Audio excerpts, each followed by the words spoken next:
Hello la famille, bonjour à tous.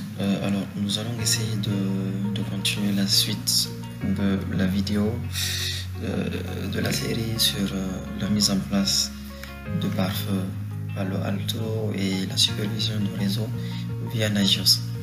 Alors on avait dit que nous allons commencer par comment est-ce qu'on peut les images ainsi que les VM que j'ai utilisées dans ce projet.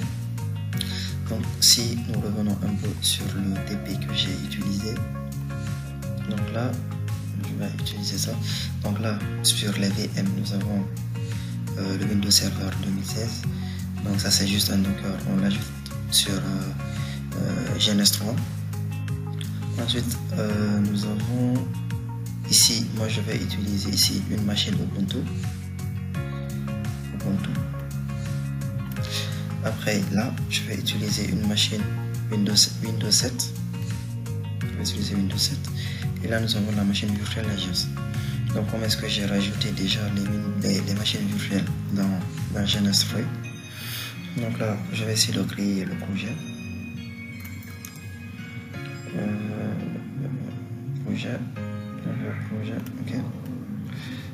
Ok. Donc, je vous montre au niveau de ma machine virtuelle et le VMware Workstation. Dans VMware Workstation, nous avons déjà Nagios qui est là. Ok. Donc moi j'utilise Nagios X1, XI. Après nous avons le Windows 7.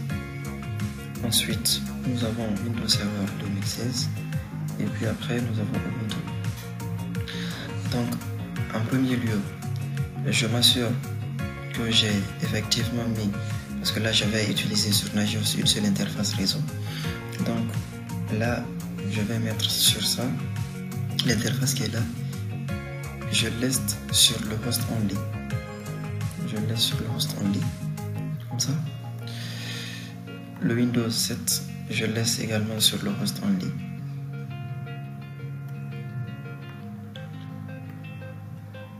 Pour Windows Server 2016, je le laisse également sur le host only.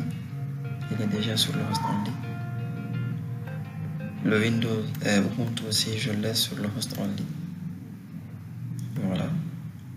Alors, je vous explique un peu pourquoi toutes les interfaces réseau de mes machines virtuelles, je les laisse sur host only.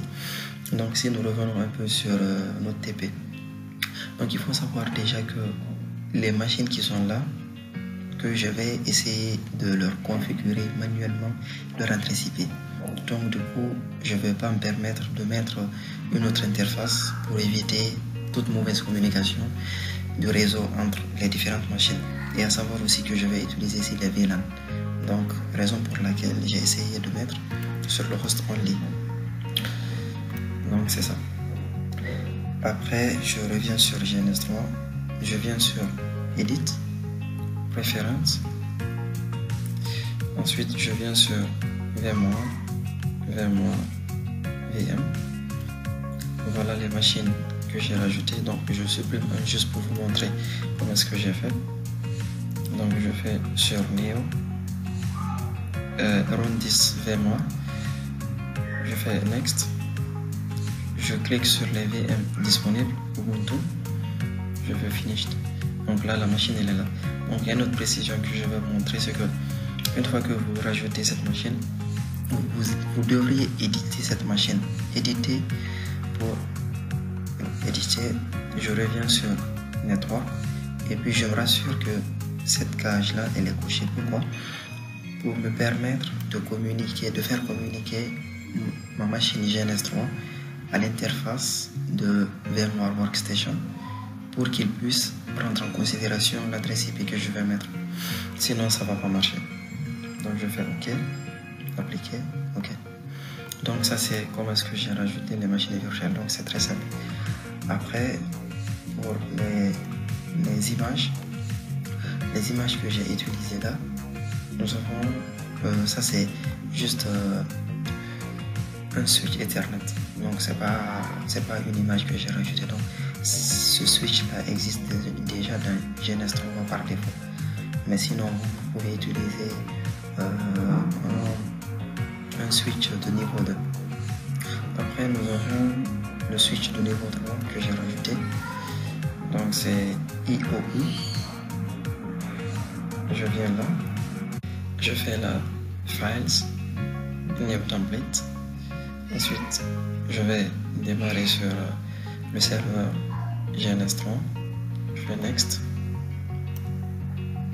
Ensuite je viens là, je vais prendre le switch dont je veux, par exemple le switch niveau 2, je fais Installer.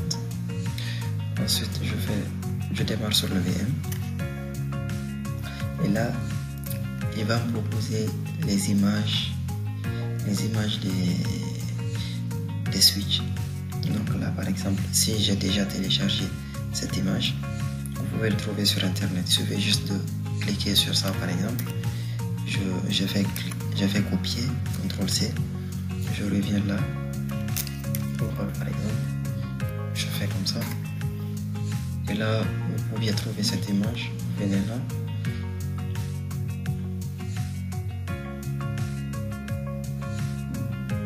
et puis vous téléchargez l'image. Une fois que vous téléchargez l'image, là par exemple download now, vous téléchargez l'image et puis après vous revenez sur ça. Une fois qu'il est téléchargé, vous faites importer et puis vous importez l'image directement, vous faites ouvrir et vous êtes censé trouver cette image comme ça en vert. Vous devrez le trouver en vert comme ça et puis vous faites next et puis vous l'installez. Automatiquement il va apparaître au niveau des équipements de switch là. Donc pour l'ajout des images et des VM, c'était juste ça, et à la prochaine vidéo, Inch'Allah.